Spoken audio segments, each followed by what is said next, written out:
Welcome my dear student. अभी आप देख रहे हैं mathematics channel Rajendra concept of mathematics, जहां मिलते हैं आपको हायर मैथमेटिक्स रिलेटेड अनेक टाइप का वीडियो।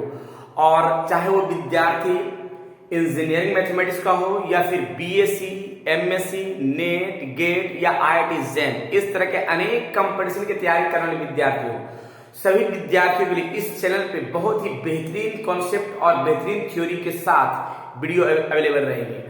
और अभी हम डिस्कस करने वाले हैं मैट्रिसेस का कुछ पार्ट, जो इसके पहले लेक्चर में भी मैंने बहुत सा थ्योरी दिया है और फिर इसके बाद आगे हम थ्योरी देने वाले हैं मैट्रिसेस का।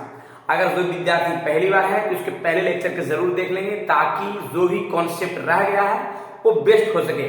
तो चलते हैं मैट्रिसेस का कुछ पार्ट जो ट्रेस मैट्रिक्स से रिलेटेड है, ट्रेस ट्रांसपोज मैट्रिक्स से रिलेटेड है, इसके बारे में चलिए देखते हैं। ट्रांसपोज ऑफ मैट्रिक्स, देखिए let A m into n matrix है, given matrix, then the matrix obtain by interchanging the row into column and column into row of A is called transpose of matrix A। It is denoted by A dash या AT या small t से indicate किया, यानी transpose matrix का indicate हम करते हैं A dash या तो AT कैपिटल T या स्मॉल t से। अब ट्रांसपोज मैट्रिक्स का डिफिनेशन मैंने क्या लिखा है इसके बारे में देखिए। कोई मैट्रिक्स है, उस मैट्रिक्स को रो को कॉलम में चेंज कीजिए या तो कॉलम को रो में चेंज कीजिए, ऐसा मैट्रिक्स जो है ना ट्रांसपोज मैट्रिक्स कहलाएगा। तो देखिए अब यहाँ पे इंडिकेट में कर रहे हैं क्या, A डैश या तो AT लिख सकते हैं। देखिए रो को कॉलम में कर रहे हैं 1 0 2 5, रो को कॉलम में कर रहे हैं 2 -1 3 और 7, रो को कॉलम में 1 5 9 और 6। ऐसा मैट्रिक्स ही ट्रांसपोज मैट्रिक्स कहलाता है। जिस मैट्रिक्स को रो को कॉलम में या तो कॉलम को रो में चेंज करते हैं वो ट्रांसपोज मैट्रिक्स कहलाएगा। रो को कॉलम में कीजिए या कॉलम को रो में कर दीजिए, वैसा मैट्रिक्स ट्रांसपोज मैट्रिक्स, राइट। अब ट्रांसपोज मैट्रिक्स का प्रॉपर्टी क्या है इसके बारे में थोड़ा लिखवाते हैं, इसको नोट कर लीजिए। Next, properties of transpose of the matrices. If A transpose and B transpose, जो डैश लिखा denote the transpose of A and B। First में लिखा है A double transpose equals to A, यानी देखिए अगर कोई मैट्रिक्स है, उस मैट्रिक्स को अगर हम डबल बार ट्रांसपोज करते हैं, जैसे मान लिया एक मैट्रिक्स लिया 1 2 3 4, इसको एक बार ट्रांसपोज किया, यानी रो को क्या कर रहे हैं कॉलम में, रो को क्या कर दिया कॉलम में, राइट। तो कॉलम में जब किया गया तो एक चीज ध्यान में है कि एक बार ट्रांसपोज किया, इसको हम एक बार और ट्रांसपोज करते हैं, डबल बार ट्रांसपोज करते हैं, फिर रो क्या कर रहे हैं कॉलम में कर रहे हैं, रो को कॉलम में। तो देखिए इसका डबल बार में ट्रांसपोज किया तो पुनः क्या आ गया, फिर देखिए पुनः पूरा क्वेश्चन आ जाएगा। तो एक चीज हमेशा ध्यान में रखिए, कोई मैट्रिक्स को अगर डबल बार ट्रांसपोज किया जाता है तो पुनः क्वेश्चन ही आता है, राइट। तो ये है फर्स्ट का टर्म, क्लियर। और यहाँ सेकंड में देखिएगा, देखिए सेकंड में क्या है कि दो मैट्रिक्स है, दोनों मैट्रिक्स को ऐड करके ट्रांसपोज करें, दोनों मैट्रिक्स को ऐड करके ट्रांसपोज करें या दोनों को अलग अलग ट्रांसपोज करके ऐड करें, दोनों का वैल्यू सेम आएगा। या तो -2 से ही काम कर सकते हैं, दो मैट्रिक्स को सब्ट्रैक्ट करके ट्रांसपोज करें, या पहले दोनों मैट्रिक्स को ट्रांसपोज करिए और तब जाकर सब्ट्रैक्ट कीजिए, दोनों का वैल्यू क्या आएगा सेम आएगा, यानी सेकंड पोजीशन। अब थर्ड में क्या है कि कोई मैट्रिक्स है, कोई मैट्रिक्स को अगर कोई कांस्टेंट नंबर से मल्टीप्लाई करके ट्रेस निकाले ट्रांसपोज करे या पहले ट्रांसपोज निकाल के कांस्टेंट से मल्टीप्लाई करे, दोनों का वैल्यू क्या आएगा सेम आएगा। बस ये ध्यान रखना है कि कोई मैट्रिक्स को कांस्टेंट से मल्टीप्लाई करके ट्रांसपोज कीजिए या पहले ट्रांसपोज करके कांस्टेंट से मल्टीप्लाई कीजिए, दोनों का वैल्यू सेम आएगा, परफेक्ट। और 4 में क्या है कि दो मैट्रिक्स को मल्टीप्लाई करके ट्रांसपोज कीजिए, यानी A को B से मल्टीप्लाई कीजिए और तब जाकर ट्रांसपोज कीजिए, या तो पहले B का ट्रांसपोज और उसके बाद एक का ट्रांसपोज और तब जाके मल्टीप्लाई कीजिए, वो आएगा क्या दोनों इक्वल आएगा। या फिर ऐसे भी कर सकते हैं A B और C तीनों को मल्टीप्लाई कीजिए, आपका जो लास्ट वाला है C B और A ट्रांसपोज, तब जाके दोनों को लिखा आएगा बराबर आएगा, यानी जो लास्ट वाला है वो फर्स्ट में लिखा आएगा ट्रांसपोज के साथ बराबर आएगा। जनरली इस फॉर्म में हम लिख सकते हैं क्या कि A1 A2 A3 dot dot n multiply करके ट्रांसपोज करें, या जो लास्ट से है लास्ट से लेकर के फर्स्ट तक ट्रांसपोज करते हुए मल्टीप्लाई करें तो वैल्यू क्या आएगा सेम आएगा। और आई है, आई मतलब यूनिट मैट्रिक्स, यूनिट मैट्रिक्स का ट्रांसपोज करेंगे तो यूनिट मैट्रिक्स नहीं आएगा।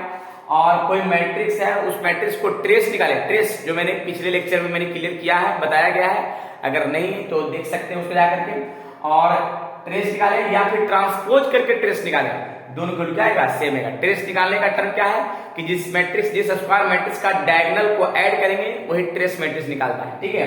तो डायरेक्ट ट्रेस निकाले या ट्रांसपोज करके ट्रेस निकाले, दोनों को क्या आएगा सेम आएगा, राइट। चलते हैं आगे, इसका प्रोसेस नोट किया जाए।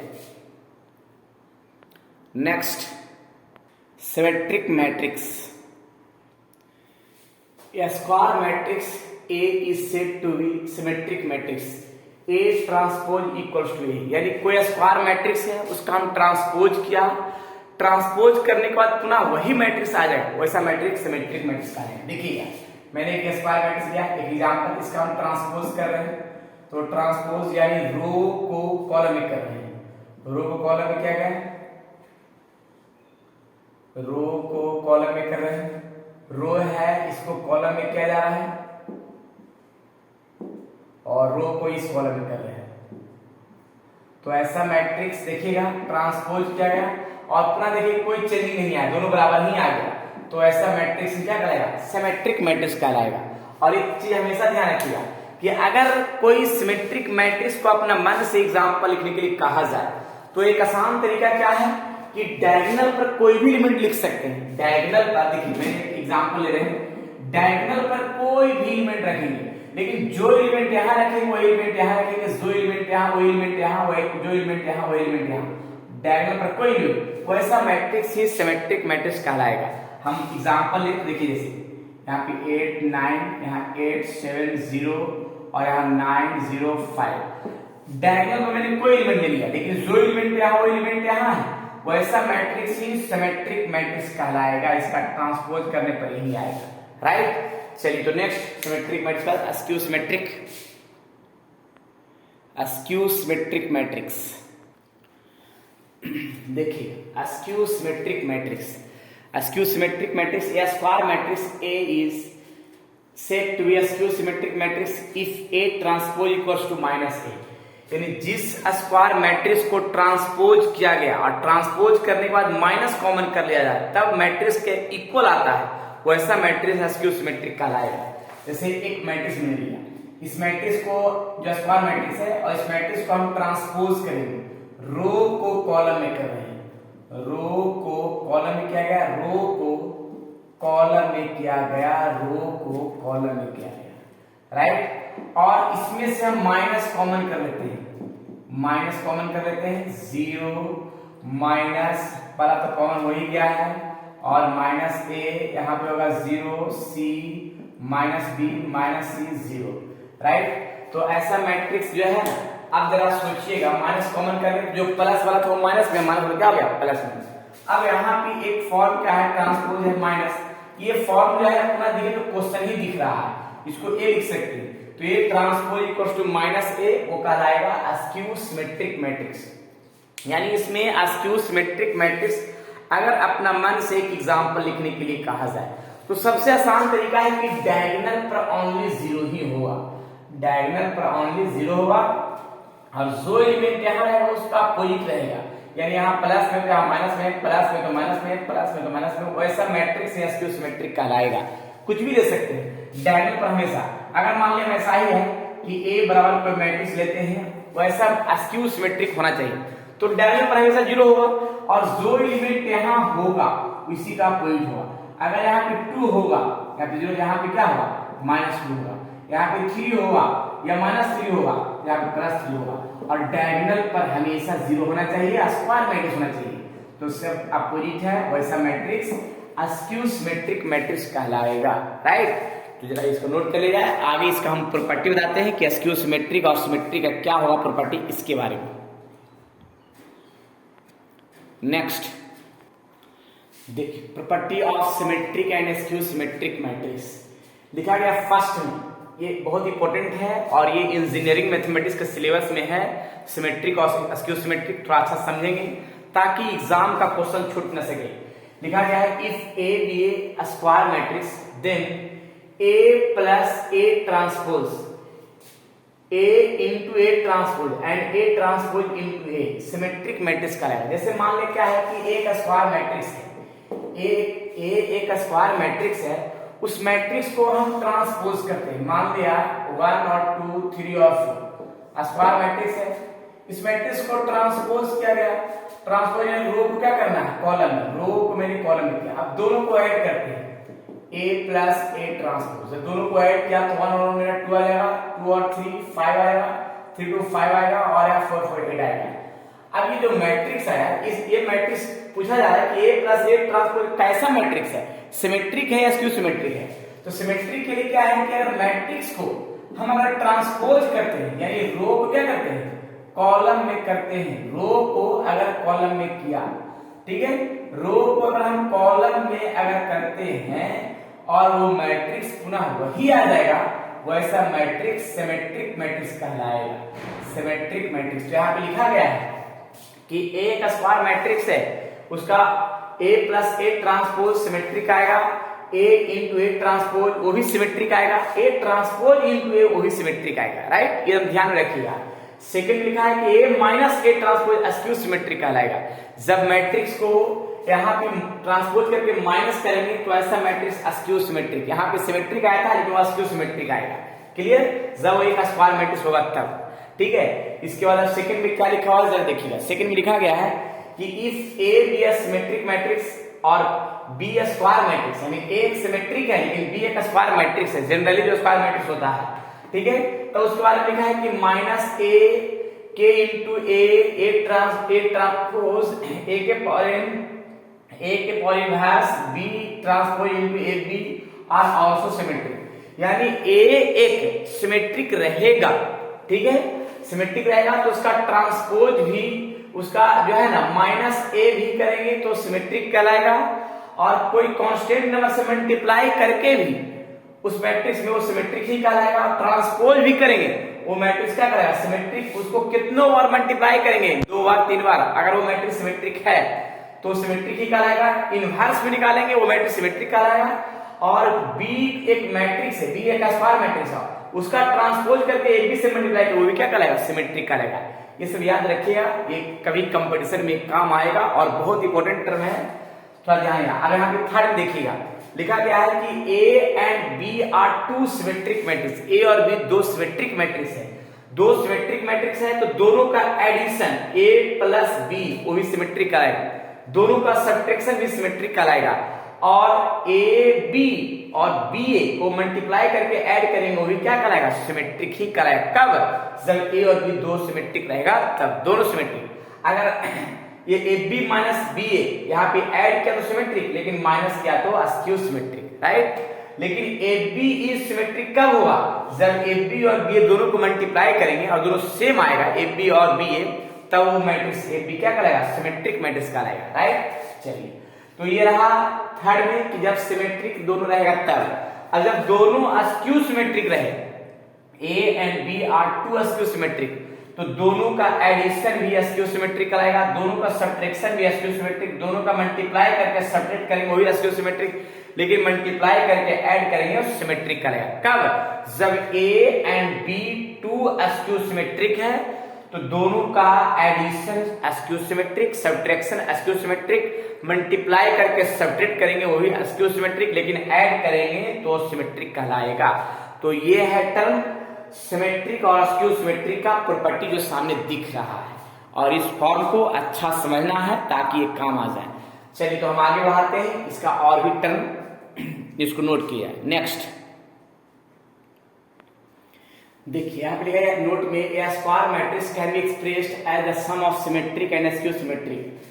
सिमेट्रिक और अस्क्यू सिमेट्रिक का सम निकालने का प्रोसेस है A equal to half A plus A transpose half A minus A transpose, दोनों का ऐड। ये सम ऑफ सिमेट्रिक और अस्क्यू सिमेट्रिक का है।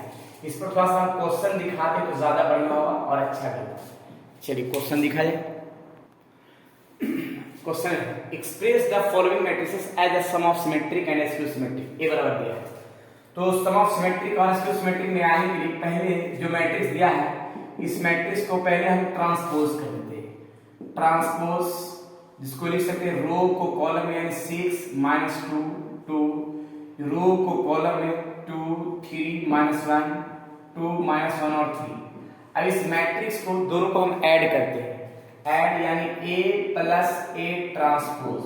जब दोनों को ऐड किया तो 6 और 6 आ जाएगा 12, -2 और -2 -4, 2 2 4, राइट। फिर -2 -4, यह आ जाएगा 6 और ये -2, 2 और 2 आ जाएगा 4, आ जाएगा -2 और ये आ जाएगा 6। Similarly A minus A transpose, दोनों को माइनस करेंगे। जब दोनों को माइनस किया जाएगा, माइनस थोड़ा साइड में कर देते हैं, माइनस का फॉर्म देखिए, A माइनस A ट्रांसपोज का फॉर्म करेंगे तो 6 - 6 यह आ जाएगा 0, -2 0, यही लगता है कि ये सब 0 ही माइनस करने पर आएगा क्या, तो माइनस क्या 0 आ गया। अब इसके बाद सम ऑफ सिमेट्रिक और अस्क्यू सिमेट्रिक का formula, sum of symmetric and skew symmetric, sum of symmetric और अस्क्यू सिमेट्रिक मैट्रिक्स के लिए फॉर्मूला है A = half A plus A transpose half A minus A transpose. तो पहले तो हम एक काम करते हैं कि half A plus A transpose है कितना, तो जरा देख लीजिए, यहाँ पे 12 है, -4 है, 4 है, -4 6 -2 4 -2 और ये 6, राइट। फिर इसके बाद half A minus A transpose, ये 0 0 सभी आएगा फॉर्म। तो ये है एक्सप्रेशन सम ऑफ सिमेट्रिक और अस्क्यू सिमेट्रिक का। तो एग्जाम में सिर्फ इतना ही छोड़ सकते हैं, कोई दिक्कत नहीं है। अगर ज्यादा इसका एक्सप्लेन कीजिएगा तो एक है क्या, 1/2 को मल्टीप्लाई सभी में कर सकते हैं, इसको भी सभी में कर सकते हैं। और करने में अगर दोनों को ऐड कीजिएगा, दोनों को ऐड करिएगा तो पुनः फिर क्वेश्चन ही आ जाएगा। तो समझिए कि मेरा बनाया हुआ क्या है, सही है, सम ऑफ सिमेट्रिक और अस्क्यू सिमेट्रिक। लेकिन बस इतना ही छोड़ दीजिए, एग्जाम के लिए बेस्ट है, राइट। तो ये है सिमेट्रिक और अस्क्यू सिमेट्रिक का सम निकालने का तरीका जो सामने दिख रहा है, राइट। अब चलते हैं ऑर्थोगोनल मैट्रिक्स का फॉर्म। नेक्स्ट चलिए, orthogonal matrix, A square matrix A is said to be orthogonal matrix if A into A transpose equals to I। यदि ऑर्थोगोनल मैट्रिक्स में कोई स्क्वायर मैट्रिक्स है, उस मैट्रिक्स को ट्रांसपोज करके उसी मैट्रिक्स के साथ मल्टीप्लाई करेंगे। अगर यूनिट मैट्रिक्स जिसको बोलते हैं आइडेंटिटी मैट्रिक्स, वो मैट्रिक्स ऑर्थोगोनल मैट्रिक्स कहलाएगा। जैसे कि एक एग्जांपल मैंने दिया है, तो इस मैट्रिक्स को पहले हम ट्रांसपोज करते हैं। ट्रांसपोज का मतलब है उस मैट्रिक्स को रो को कॉलम में करना है, मैट्रिक्स को रो को कॉलम में करना है। रो कॉलम में क्या, 1 -2 2, फिर -2 1 2, फिर -2 -2 -1। अब इसके बाद इस दोनों मैट्रिक्स को मल्टीप्लाई करते हैं ऐसे, A into A transpose. A मेरा है 1/3, 1 -2 2 -2 1 2 -2 -2 -1 into 1/3 और into 1 -2 -2 -2 1 -2 2 2 -1। अब दोनों को मल्टीप्लाई करते हैं, तो देखिएगा मल्टीप्लाई करने का तरीका क्या है। तो पहले तो 3 3 9 हो जाएगा, मैंने यहाँ लिख दिया। अब रो का मल्टीप्लाई कॉलम से करते हैं, देखिए कैसे, 1 into 1 1 प्लस 2 -2 +4 और यहाँ पे आएगा +4। इसी रो का मल्टीप्लाई इस कॉलम से करेंगे तो -2 और +4। फिर इसी रो को इस कॉलम से करेंगे तो -2 +4 -2, राइट। यानी फर्स्ट रो का मल्टीप्लाई तीनों कॉलम को बारी बारी से किया गया। और सेकेंड रो का मल्टीप्लाई तीनों कॉलम को बारी बारी से करेंगे। देखिए -2 और +4, इसी रो को इस कॉलम से करेंगे +4 +1 और +4। सेकेंड रो का मल्टीप्लाई थर्ड कॉलम से ही करेंगे तो -4 -2 और -2। और ये थर्ड रो का मल्टीप्लाई तीनों कॉलम को बारी बारी से करेंगे। तो पहले फर्स्ट थर्ड रो का मल्टीप्लाई फर्स्ट कॉलम से करते हैं तो -2 +4 और -2। फिर इसी को इस कॉलम से करते हैं तो -2 +4 प्लस इसको इससे करेंगे तो -2 आ जाएगा और -1 इतना या -2 आ जाएगा। फिर इसी रो को इस कॉलम से 4 +4 और +1, राइट। अब इस फॉर्म से हम चलते हैं तो जरा देखते हैं क्या क्या इसका फॉर्म दिखता है। अब इसके बाद ये आया 9 और ये आ जाएगा 0 0 0 9 0 0 0 9। अब यहाँ पे एक चीज तो फ्रेश दिख गया कि सभी के जब डिवाइड में जाएगा, यहाँ पे भाई ये आ रहा है ए ट्रांसपोज इनटू ए, और सभी के जब डिवाइड में, सभी के डिवाइड में जब जाएगा तो यहाँ पे क्या आएगा 1 0 0, फिर यहाँ पे 0 1 0 0 0 1। अब सोचिए कि ए ट्रांसपोज इक्वल्स टू आई, अगर आ गया वैसा मैट्रिक्स ही ऑर्थोगोनल मैट्रिक्स कहलाएगा जो सामने दिख रहा है परफेक्ट रूप में, राइट। चलिए, तो इस तरह से हम ऑर्थोगोनल मैट्रिक्स का पूरा टर्म हम पता कर सकते हैं। इसका कुछ थोड़ा प्रॉपर्टी है, इसको लिखवाते हैं। चलिए नोट कीजिए। नेक्स्ट देखिए प्रॉपर्टी क्या है। Property of orthogonal matrix, if A into A transpose equals to I, ये पहला टर्म है ऑर्थोगोनल के लिए, जिसको हम लिख सकते हैं ए इनवर्स इंटू, अगर आई आ गया इस प्रोसेस में भी टर्म एसोसिएट कर सकते हैं, ऑर्थोगोनल के लिए होगा। और फिर A and B are orthogonal, यानी ए और बी दोनों ऑर्थोगोनल मैट्रिक्स है, यानी दोनों को हम ट्रांसपोज करने के बाद मल्टीप्लाई करते हैं और यूनिट मैट्रिक्स आ जाए तो अब वो ऑर्थोगोनल कहलाता है। लेकिन ए और बी दोनों को, जब दोनों ऑर्थोगोनल है, दोनों को मल्टीप्लिकेशन भी ऑर्थोगोनल मैट्रिक्स ही कहलाएगा, सेकंड प्रॉपर्टी। फिर थर्ड में क्या लिखा है कि ए इज ऑर्थोगोनल और A inverse and A transpose are also orthogonal, यानी ए एक ऑर्थोगोनल है तो उसका इनवर्स भी और ट्रांसपोज भी ऑर्थोगोनल कहलाएगा। ये तीन प्रॉपर्टी जब याद रखिएगा तब परफेक्ट होगा, राइट। चलिए नेक्स्ट,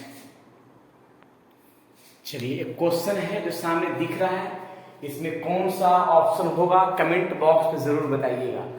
और जो भी मैंने कॉन्सेप्ट दिया है पूरी बेहतरीन तरीके के साथ दिया है, और इसको कमेंट बॉक्स में बताना है, ठीक है।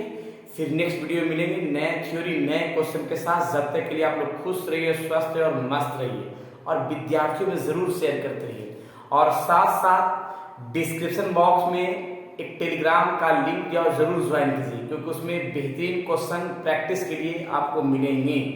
तो डिस्क्रिप्शन बॉक्स में जो लिंक दिया गया है टेलीग्राम पर, उस पर जरूर ज्वाइन कीजिएगा, राइट। चलिए ठीक है, फिर नेक्स्ट क्लास मिलते हैं नए क्वेश्चन नए थ्योरी के साथ।